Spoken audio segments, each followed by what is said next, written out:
Welcome to Sew Very Easy. My name is Laura, and sometimes we just need a big bag.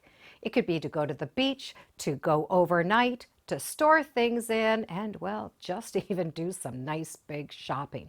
So I do have a free pattern from Splash Fabric that makes a nice big bag, and it has two different size handles. So this really big bag is a pattern from Splash Fabrics. Has those two handles, one for over our shoulder and one for carrying. As we get to use this beautiful Splash fabric, which is a coated fabric and it's food safe. So it's good for the beach to put fruits and vegetables in, as well as our beach wear and anything in between. We're going to need a piece of this fabric 27 inches by 46 inches, and then some nylon webbing, and we will need 84 inches of that. And this is a very simple bag to make, and it's going to be very quick. Now, I would recommend using a non-stick needle to go through this laminate fabric, and we can use an all-purpose thread. Splash Fabric is 100% cotton laminated fabric. Now, if we need to press it, I would recommend pressing as much as we can from this back side, but if we need to press from the front side, we can do so. So we're going to need one large piece of fabric, and it's going to be 27 inches, and that length is going to be 46 inches. So we have 27 inches and 23 inches with that fold around that bottom. Now, the way this bag is made, we're going to stitch down the sides, box the corners, and roll that top over. So the rolling the top down is the last thing we need to do, but I'm going to make it the first thing we're going to do. We're going to fold that down 2 inches. And we do not need to worry about putting a little rollover. This fabric does not fray. So just take that over and press 2 inches on the one side and 2 inches on the other. So a little trick to press this over is put a line at 4 inches. That's half of my 2 inches. So I'm going to match it up, and that's going to give me that 2 inch. I like to use a pressing cloth, and that's just going to make sure everything stays nice. Now I'm going to find my middle mark, and I'm going to do this right before I do any sewing. Fold that fabric in half and put a little mark on that middle line, and then I'm going to measure over 4 inches on each side. These little marks are just easier to do it now while it's flat than once we have it sewn together. And I'm also going to do both sides that way. So my pressing and marking's done. I'm going to open this back up and start right from the beginning. We will need to cut out those two corners along that folded side, and that's going to give us a big flat bottom.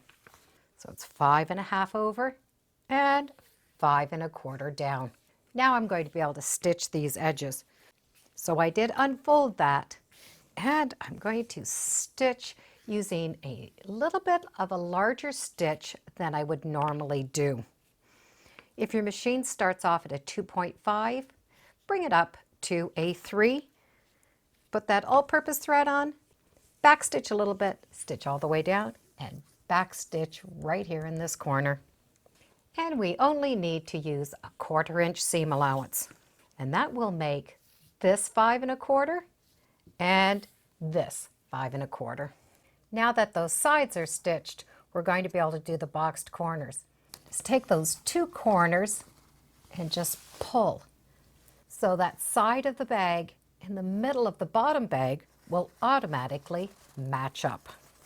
Just straighten up that fabric and stitch and backstitch on each side, and do that to both sides of the bag. That is now going to finish off that nice big bottom.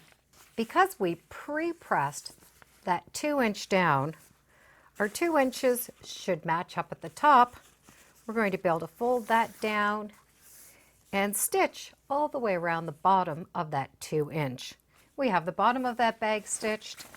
We've stitched that border down, and we already have our marks for our handles.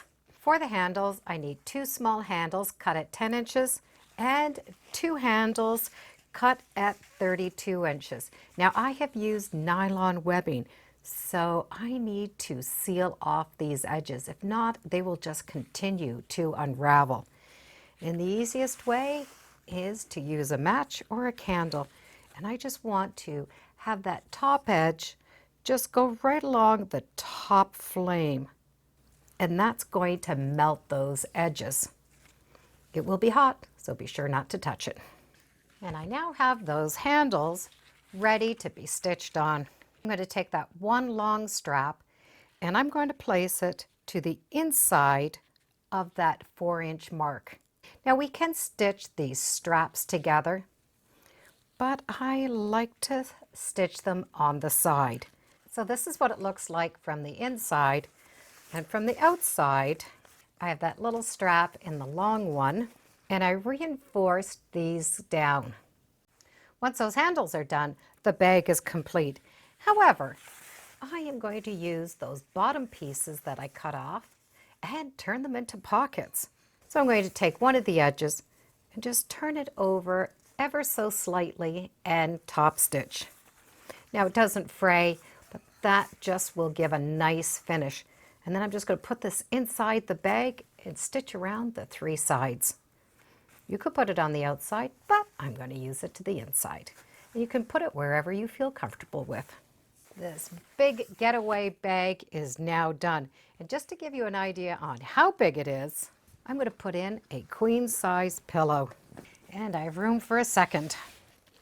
And with those 2 big queen size pillows in there, you can really see how big this getaway bag is. Of course, you can always adjust the handles to your size. But what's great about it is big, which means I'm going to be able to take this to the beach, go overnight with this, put some kids' toys in it. Well, I could think of a lot of things to use this for. And that laminate fabric means it's going to keep things nice and clean. I'll put some links in the description so you can check out this free pattern. And as always, thank you for joining me today on Sew Very Easy. Feel free to subscribe. I'm on Facebook, Instagram. I have a newsletter. It's all free under Sew Very Easy. Thanks again. Bye for now.